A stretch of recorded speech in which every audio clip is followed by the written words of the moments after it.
Western science is beginning to find evidence and catch up with a lot of what this Eastern philosophy has known for a really long time. There's actually something very powerful in what's going on in here, and that's worth investigating. The more control we have in our mind, the more power we have in our life. Yoga has really the capacity to change your brain.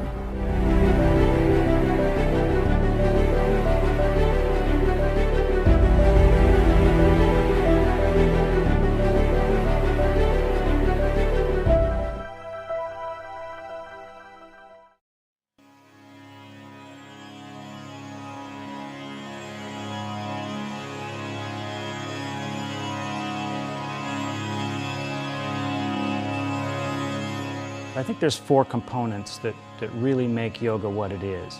One of these, of course, is the most obvious one, which is the physical postures, the stretching, the exercises, the movements, the breathing techniques, the relaxation techniques. These are an important component. That's working the body to affect our global functioning. Another critical area is the idea of self-regulation. The ability to control our internal stress response, to control our emotion response. This is basically reflected as resilience to stress and equanimity in the face of emotions, and that leads to a psychological self-efficacy. Another really key area is the cultivation of mind-body awareness. The sense of being able to feel and experience what's going on in the body, and also to experience what's going on mentally, to be able to observe the flow of thought.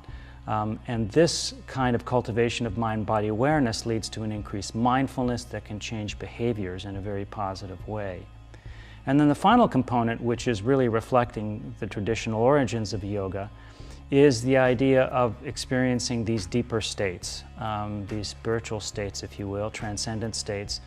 Even if they're short-term, these kinds of experiences that you get in deep meditation can really be transformative for people and bring them to a positive lifestyle, to have them gravitate towards positive goals in life, to improve and enhance their life meaning and purpose. The most significant result that we found was the reduction in measures of depression. So we compared the group of people who were doing the yoga practice, it was done over 6 weeks, and the control group was continuing with their regular treatment. And we saw a significant difference between the two groups. We saw a 33% reduction in the group of people who were doing the yoga practice. We saw a significant reduction in scores in anxiety, in overall psychological distress. We saw an increase in resilience. That's a really important measure in mental health. We saw increases in the frequency of positive experiences that people were reporting, and conversely, a reduction in the frequency of negative experiences. The average amount of yoga that people were doing was 12 minutes on a regular basis, most days of the week over 6 weeks. Probably the most important measures were the reduction of the depression and the anxiety scores. But each of the other measures gives us a much more overall picture of improvements in mental health. The evidence supports the whole idea that if people do something that includes movement, breath, mindful attention and relaxation, using the framework of yoga, a little bit each day really does bring about some pretty significant results. So when your mind is clogged with thoughts, you need to flush them out, remove them, and that's what meditation is all about, to empty your mind. Similarly in a body, when we are doing asanas, what are we doing? We are stretching out the body. We're creating that much needed space. So we need to give this intercellular space. And when space is there, prana flows. And when there is prana, there is wellness.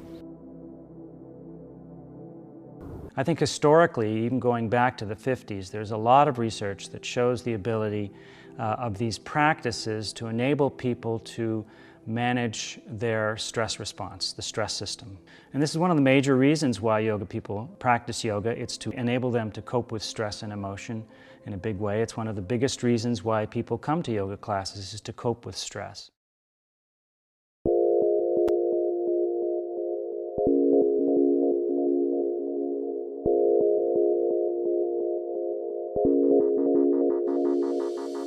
Breath is the most powerful tool to bring everyone has within their reach right under their control. The most direct way of doing that is by taking fewer breaths within a period of time and trying to fill your lungs and expand your lung volume with every single breath, and trying to increase that as far as you can from one breath to the next. When we look at studies of people who perform pranayama breathing or yogic breathing, where they prolong every breath, so they breathe less frequently and deeper, we find that it's possible to reduce blood pressure by controlling breathing. Now, blood pressure is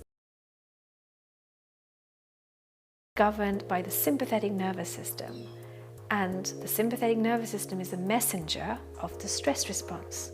So you can see what we're doing to the stress response simply by modifying breathing. Now, within the yoga postures, as we go from one posture to another and we're creating a challenge that our mind has to constantly deal with. So if we're standing on one leg or our muscle is contracting and we're having to bring our thought right back, one of the things we can do to help ourselves is controlling breathing. Because as the prefrontal cortex, or parts of it, are working to redirect attention, we are also trying to get to grips with the stress response and calm ourselves down. And using breathing as a tool adds to this. So breathing plus the effort of regulating your thought both enhance the parasympathetic signal and bring the sympathetic nervous system signal down. And hence, moving out of the yoga studio, this reflects on life in general. So when we are faced with a stressful situation, we remember to do exactly the same thing we did in that yoga room, which is control the breathing and redirect attention using our mind, using the parts of the prefrontal cortex. Have in our mind, in a sense of the conscious mind, covering or actually controlling subconscious programs that take us off track. The more power we have in that mind, the more power we have in our life to control not just our physiology, but where we are in the world and how we connect with the rest of the world, because it's all through the nervous system. The other cutting-edge area of research in yoga is a molecular biological approach. This is looking at the action of neurotransmitters, looking at the action of actual molecules in the brain. So for example, there are studies that show that a major neurotransmitter is affected after a single yoga class. And there's other studies that show that the expression of our DNA, the activity of our genes, is actually reflected as changing with these practices. And you actually change gene activity, you enhance gene activity that's good for you, things like immune response is improved, and you downregulate gene activity that is sometimes bad for you if you're under chronic stress, things like inflammation. So these are the two cutting-edge areas, and they're bringing yoga into the biomedical modern world. We're starting to see that yoga is not just a hobby, not just something that you practice on the side. This is real biological stuff. You're really changing the activity of neurons in the brain. You're changing function within the body at the cellular and even the molecular level. So it's very exciting, and this research is really exploding at this point in time. So it's very exciting to see this validation of what we've experienced on the behavioral level now manifested in the scientific research. Audio Jungle.